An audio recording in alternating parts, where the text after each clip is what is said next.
In today's video, I thought it was time to cover a White Star liner once again, and not just any White Star liner, but a vessel many of us know, the MV Britannic.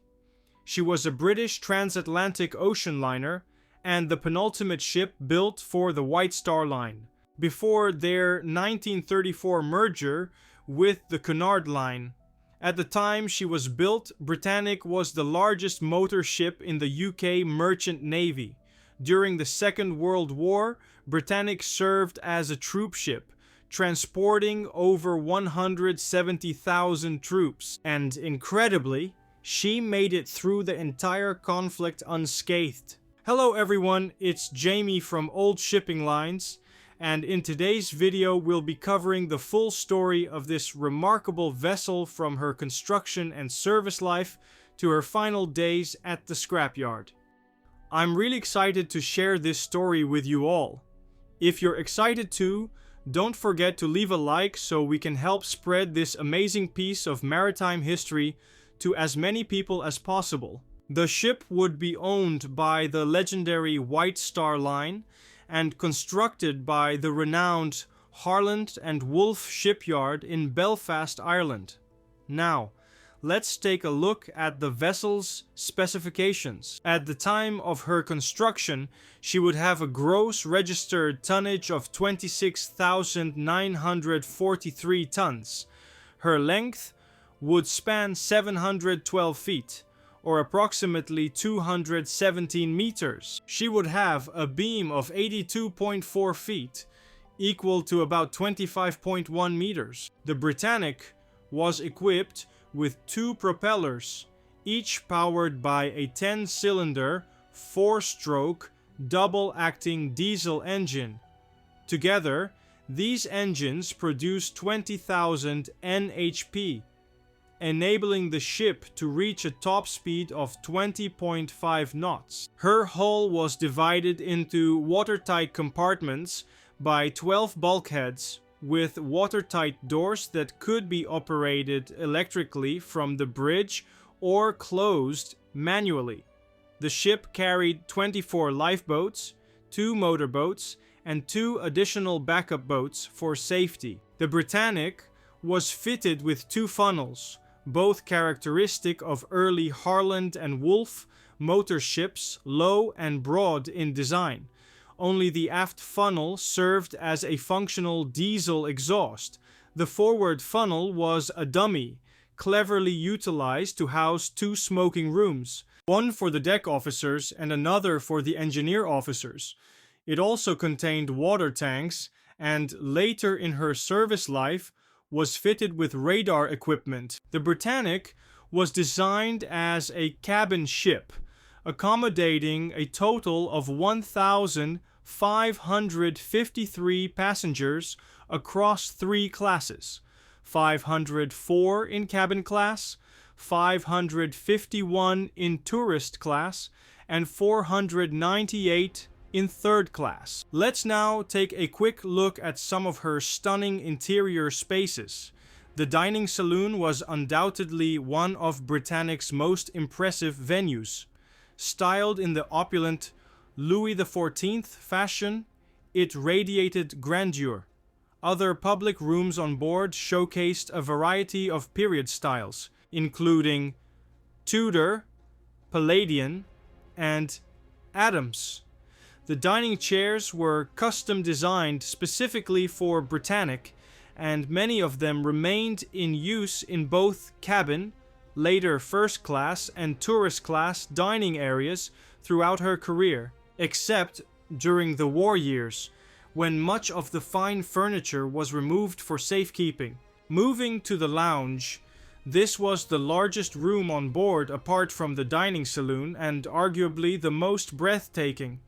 Spanning 2 decks in height, it featured a large square central dome adorned with intricate murals on 3 sides. The ceiling boasted a vast timber and glass-paneled lighting fixture surrounded by elegant decorative details.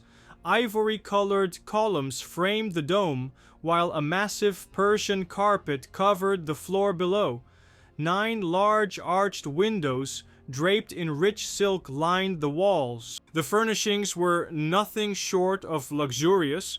Floral tapestry lounge chairs, plush sofas, and polished mahogany tables completed the picture. Forward of the lounge was the card room, a jewel of design and comfort. A grand fireplace dominated the aft wall, while the space itself was richly decorated with elaborate woodwork on both the walls and ceiling. The floors were laid with Persian carpets, and the deep armchairs and sofas were upholstered in fine fabrics and suede. Large windows along both sides and a full wall of windows at the front provided sweeping views over the ship's forecastle. Just aft of the lounge on the port side was the elegant long gallery. This venue featured two large bay windows at either end, with additional flat windows along the length of the room, including a large central one. The furniture ranged from heavily carved lounge chairs, upholstered in refined fabrics, to more understated but equally elegant pieces. Tables and cabinets were finished in either rich ivory tones or dark polished wood. Ivory-colored columns framed the space, and unlike other rooms, the long gallery featured a more modern-style carpet, giving it a distinct personality. Finally, at the end of this series of public rooms was the last cabin-class lobby, which opened onto the promenade deck. Adjacent to it was one of the most beloved venues on board, the smoke room. A staple of passenger liners in that era, the smoke room also served as Britannic's main bar. The room exuded a classic, club-like atmosphere, with timber paneling, a multicolored slate-tiled floor, and Persian rugs in select areas. A fireplace graced the aft wall, and the bar itself stretched along the forward wall, creating a cozy yet sophisticated retreat for passengers to unwind. An interesting fact about this ship is that she was the last of 3 White Star Line vessels to bear the name Britannic. The first Britannic was a steamship launched in 1874 and scrapped in 1903. The second, launched in 1914, was completed as the hospital ship HMHS Britannic and tragically sank in 1916 after striking a mine during World War I. She wasn't alone in her service either. The Britannic sailed alongside her running mate, the MV Georgic, with whom she shared the seas under the White Star Line banner. Britannic was adorned in the traditional White Star Line livery, featuring a black hull with a gold stripe, a white superstructure and ventilators, red boot topping, and buff funnels with black tops.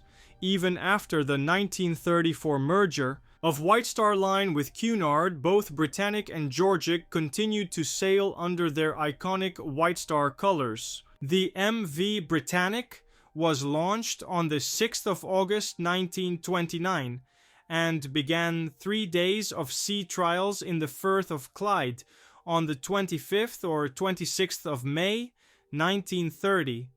When she was completed, this third Britannic held the title of the largest motor ship in the UK Merchant Navy. In 1930, she was delivered from Belfast to Liverpool amidst enthusiastic press coverage. When she departed Liverpool on the 28th of June to begin her maiden voyage, an estimated 14,000 people gathered to give her what was described as the greatest send-off known to Merseyside.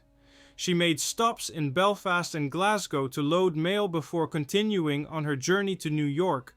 On July 8th, Britannic arrived in New York Harbor, fully decorated. Over the following days, 1,500 people paid $1 each to visit the ship while she was docked. On July 12th, a crowd of more than 6,000 gathered to watch her depart New York, bound for Cove and Liverpool. For her first 3 voyages, Britannic's speed was limited to 16 knots, as her engines were gradually run-in. After that, her speed increased. By early October 1930, she was averaging 17 knots on a westbound crossing. In July 1932, during an eastbound voyage, she surpassed her own record, averaging 19 knots. By the time the Britannic began her service, the Great Depression had led to a worldwide decline in merchant shipping. To offset the drop in transatlantic passenger numbers, several White Star Line ships ran cruises for part of the year. However, Britannic's lower operating costs allowed her to remain profitable on the route. In 1931, White Star Line had 10 ships in operation, but only 4 of them were profitable on their scheduled routes, with the Britannic being by far the most successful. In between her scheduled transatlantic crossings, the Britannic also offered short cruises from New York. White Star Line provided 4-day weekend and midweek cruises.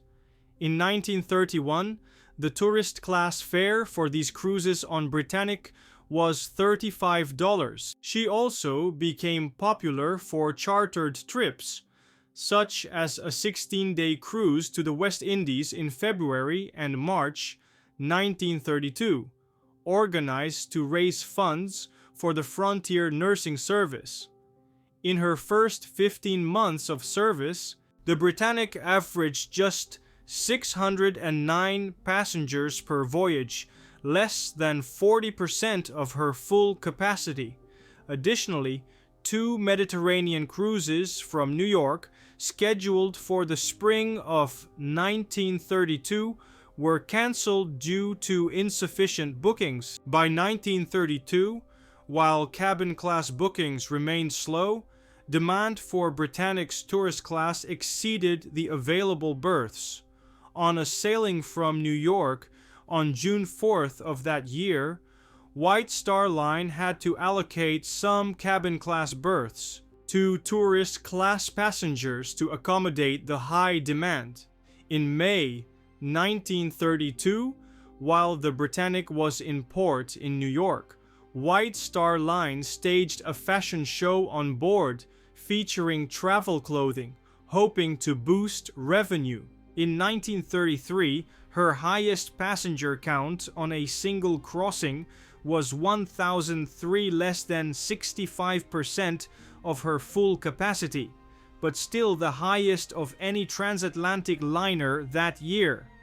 Thanks to her refined interiors and luxurious public rooms, the Britannic continued to attract enough travelers to remain profitable at a time when many other ships could not. On 20 July 1931, the Royal Mail case opened at the Old Bailey, ultimately triggering the downfall of the White Star Line's parent company. This led to a merger on the 10th of May 1934, when White Star Line joined forces with Cunard, which assumed 62% control of the new entity.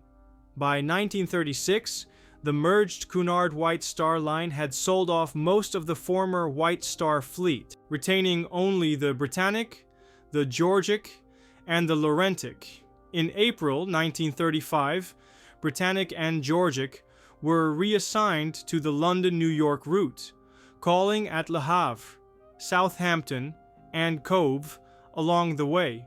This made them the largest vessels ever to serve the Port of London.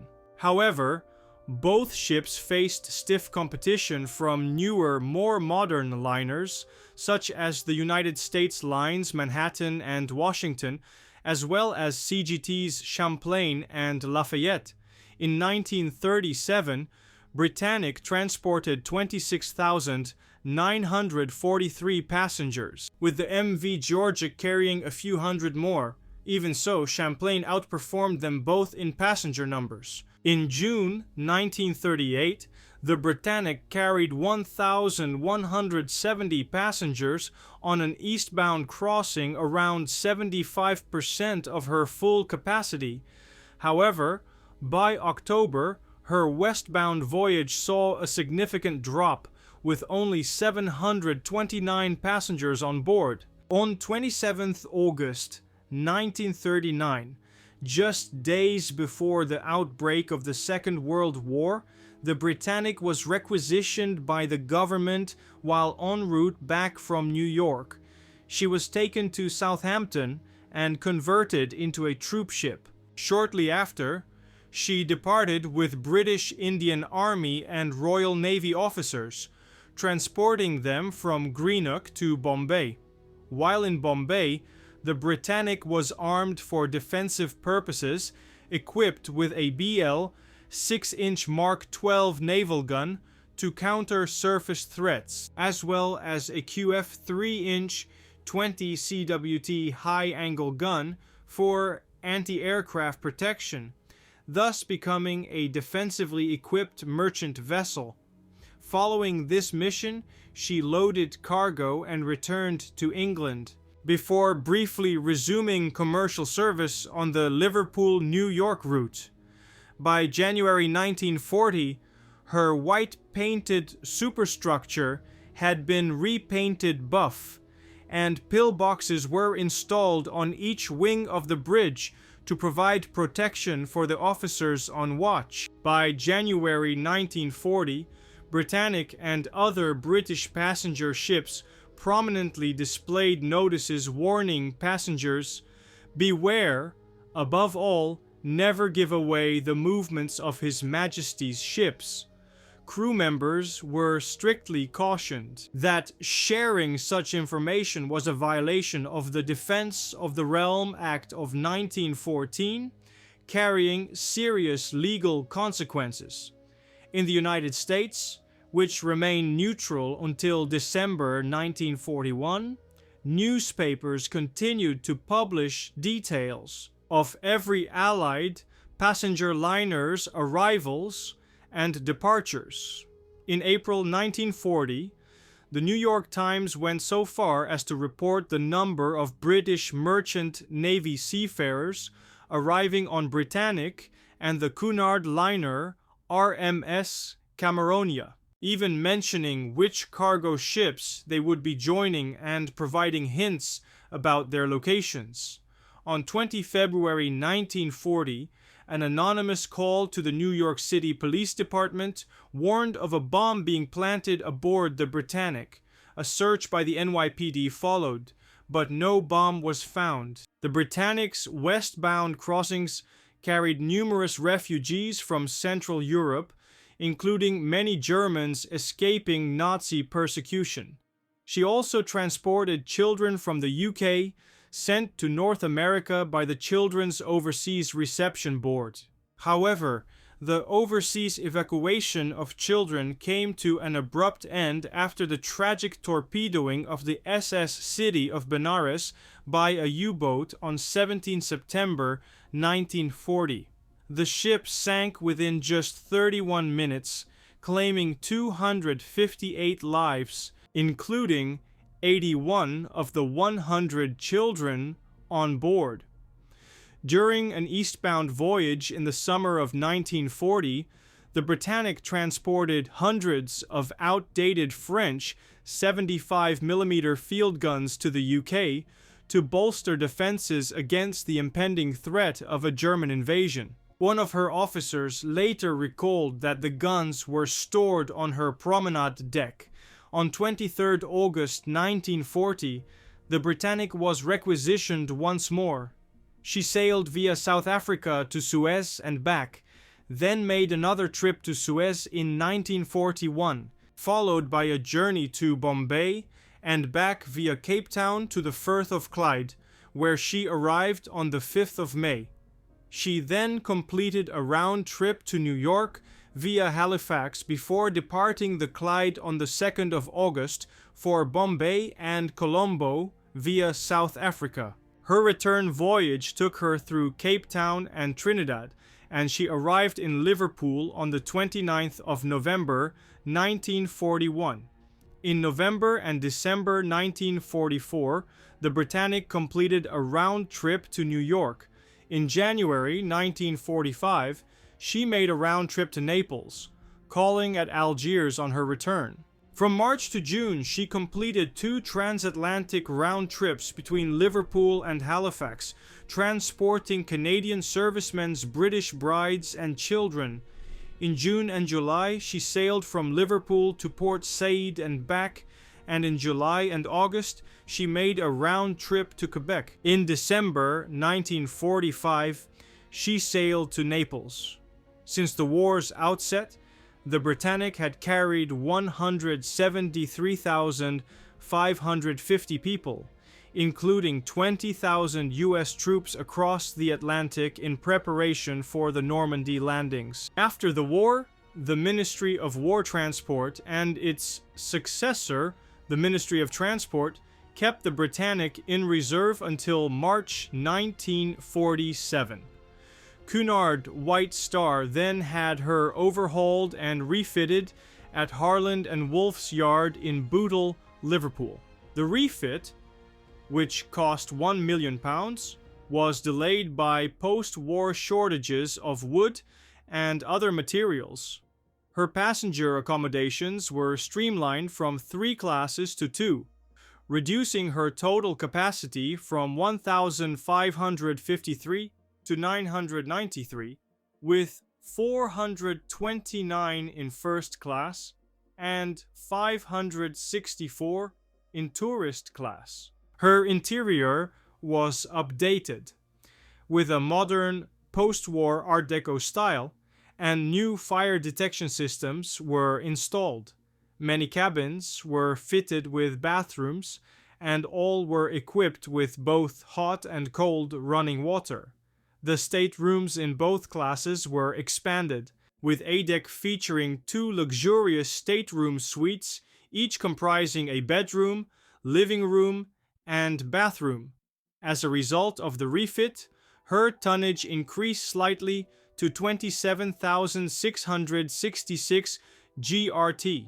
The Britannic embarked on her first post-war commercial voyage from Liverpool on 22nd May 1948, traveling to New York via Cove. Upon her arrival in New York Harbor, she was greeted by 2 fireboats from the city, which put on a traditional display with their water jets. During her first westbound voyage, the Britannic carried 848 passengers, filling about 85% of her refurbished accommodations. On an eastbound voyage 6 weeks later, passenger numbers rose to 971, with more than 97% of her berths occupied. Even during some winter crossings, the Britannic remained popular. For instance, on a westbound voyage in January 1949, she carried 801 passengers, maintaining an occupancy rate of over 80%. On the 4th of July 1949, the Britannic rescued 2 Estonian refugees in the mid-Atlantic. The refugees had built a 33-foot sailing yacht named Felicitas and started their journey from the Baltic coast of the Soviet-occupied zone in Germany. They navigated along the European coast to northern Spain before attempting to cross the Atlantic to Canada. On 1st July, the Felicitas's auxiliary motor failed, and its mast had been broken by rough seas. By 4th July, Felicitas was approximately 750 nautical miles west of Ireland. When the crew spotted Britannic, they signaled distress by firing flares, which caught the attention of the Britannic. In 1949, Cunard purchased White Star's share of the business and, by the end of the year, retired the White Star name. However, both the Britannic and the Georgic continued to fly the flags of both companies. On the 1st of June 1950, the Britannic collided head-on with the United States Lines cargo ship Pioneer Land in thick fog near the Ambrose Lightship. The Pioneer Land suffered damage but managed to reach New York without assistance. The Britannic sustained only minor damage and continued on her voyage to Europe. In January 1955, Cunard retired Georgic from service, leaving the Britannic as the last remaining former White Star liner in operation. In 1953 and again in 1955, Britannic experienced fires, both of which were safely contained. The fire in 1955 occurred in her number 4 hold during an eastbound voyage in April. The blaze destroyed 560 bags of mail, 211 items of luggage, and 4 cars, with damage caused both by the fire and the water used to put it out. In December 1956, Cunard announced that starting in January 1957, Britannic would be reassigned to the route between Liverpool and Halifax via Cove, in response to growing passenger demand and increased migration to Canada. In 1960, the Britannic completed her annual 66-day cruise from New York to the Mediterranean as planned. Cunard had scheduled her for 19 transatlantic crossings in 1961. However, on the 9th of May 1960, a crack in the crankshaft of one of her main engines forced her to remain in New York for repairs until July. The repairs took 2 months, cost around $400,000, and caused her to miss 3 voyages. Though she returned to service, Cunard announced on 15 August 1960 that the Britannic would be retired from service in December 1960. In November 1960, Cunard revealed plans to transfer the RMS Sylvania to its New York route, replacing the Britannic. On November 25th, the Britannic embarked on her final eastbound crossing from New York, stopping at Cove before heading to Liverpool. Cunard marketed the voyage to Irish Americans looking to spend Christmas in Ireland. The Britannic arrived in Liverpool on December 4th, carrying 353 passengers. The Britannic departed Liverpool on December 16th, 1960, and arrived at Inverkeithing on the Firth of Forth on December 19th to be scrapped. Thomas W. Ward began dismantling her in February 1961, completing the process by the end of that year. Many of the ship's interior fittings were sold at auction. Today, the Britannic's bell is on display at the Merseyside. And so, after decades of service and a storied history, the Britannic sailed into the final chapter of her journey. From her luxurious interiors to her service as a wartime troop ship, she left an indelible mark on the maritime world. Although her time on the seas came to an end in 1960, her legacy lives on, embodied in her impressive design, her resilience through turbulent times, and in the artifacts that continue to commemorate her. The Britannic, the last of her line, may have been retired, but her place in history is forever secure. And that marks the end of a video, my friends. Thank you all so very much for watching. I hope you guys enjoyed it. Now, if you liked what you saw, please consider subscribing to the channel, as that would help out the channel a lot. Now, if you have any thoughts, comments or questions, please leave them in the comment section down below, as I absolutely love reading your comments. And please let me know in the comment section down below as well what ships you would like me to cover in the future. Now be as well sure to check out our social media pages. We are on Twitter, we are on Instagram, and we also recently have a website, oldshippinglines.com, where we have articles of the ships we cover and we have book reviews as well. I think you will enjoy the website very much. Now, with that out of the way, guys, I wish you all a good night or day, wherever you are. Stay safe, stay happy, and we will see each other on the next video. Goodbye, my friends.